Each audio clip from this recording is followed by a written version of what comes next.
بسم الله والحمد لله والصلاة والسلام على رسول الله سيدنا محمد خير خلق الله، ثم أما بعد، فكما عهدنا صالون الشباب ولقاء الأجيال بقيادة الشاعرة الأستاذة شريفة السيد دائما مواكبا للأحداث ناصرا للحق باحثا عن قيم العدل والجمال، جاءت هذه الندوة معبرة عما يجيش في صدور الكثيرين منا لما يتعرض له الدين الإسلامي من هجمة شرسة من الداخل قبل الخارج، وهو ما تطلب إقامة هذه الندوة الاستثنائية لمحاولة إعادة الأمور إلى نصابها وزودا عما نؤمن من قيم الأخلاق والفضيلة والأدب.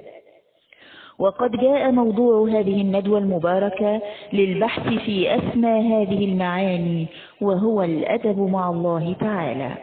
وقبل أن نبدأ ينبغي أن نشير أولا إلى معنى الأدب.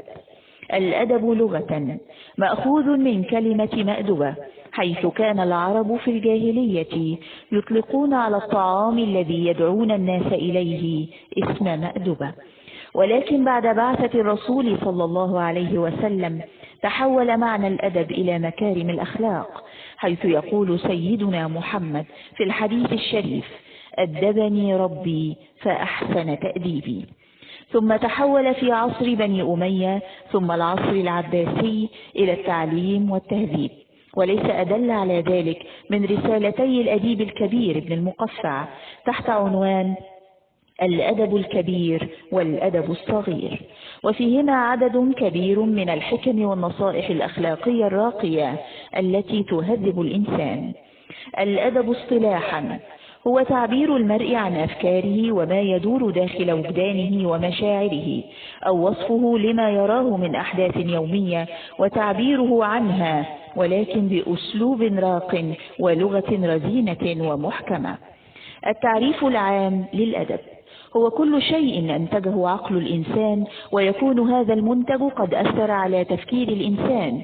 وبتعريف العلامة الحسن بن سهل فإن الأدب يوازي معنى الثقافة. أهمية الأدب: وللأدب أهمية كبرى لا يعيها الكثيرون، فببساطة شديدة الأدب ما هو إلا مرآة للمجتمع، كما أن الأدب يحفظ اللغة من الاندثار والانقراض، ويحافظ على الفكر والتراث والمنتجات العلمية والحضارية والثقافية، ويسعى إلى نشر قيم الفضيلة والأخلاق، ذلك الأمر الذي ينبغي على بني الجنس البشري أن يعضوا عليه بالنواجذ. وللأدب مراتب كثيرة، منها أدب النفس، وأدب العلم، والأدب مع الخلق، والأدب مع الأنبياء، والأدب مع النبي المصطفى صلى الله عليه وسلم، وأسماها وأعلاها مرتبة هو الأدب مع الله، وهو موضوع هذه الندوة التي نحن بصددها. ماهية الأدب مع الله؟ الأدب مع الله هو إخلاص العبادة له وحده سبحانه، وهو جوهر العبودية. يقول ابن القيم رحمه الله: الأدب مع الله حسن الصحبة مع الله بإيقاع الحركات الظاهرة والباطنة على مقتضى التعظيم والإجلال والحياء.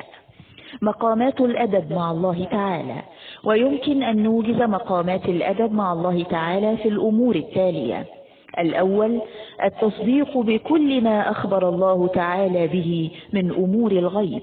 الثاني حسن الخلق مع الله تعالى بتلقي الإنسان أحكام الله بالقبول والتطبيق العملي، فلا يرد شيئا من أحكام الله إنكارا أو استكبارا أو تهاونا. الثالث الرضا بقضاء الله تعالى بتلقي أقدار الله بالقبول والرضا والصبر. الرابع التوجه إلى الله سبحانه بالدعاء، فهو إظهار غاية التذلل والافتقار إلى الله والاستكانة له. الخامس ستر العورة وارتداء أفضل الثياب عند إقامة الصلاة، والتعطر والتزين والبعد عن كل ما يسبب نفورا من الشخص. السادس المداومة على الخشوع في الصلاة. السابع عدم استقبال القبلة أو استدبارها عند قضاء الحاجة.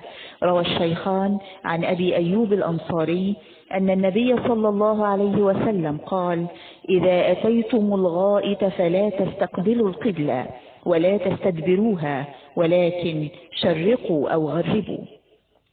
الثامن تعظيم اسم الله عز وجل، فكلما كتب اسم الله تعالى يتبع بالتعظيم، مثل تعالى أو سبحانه أو عز وجل أو تبارك ونحو ذلك.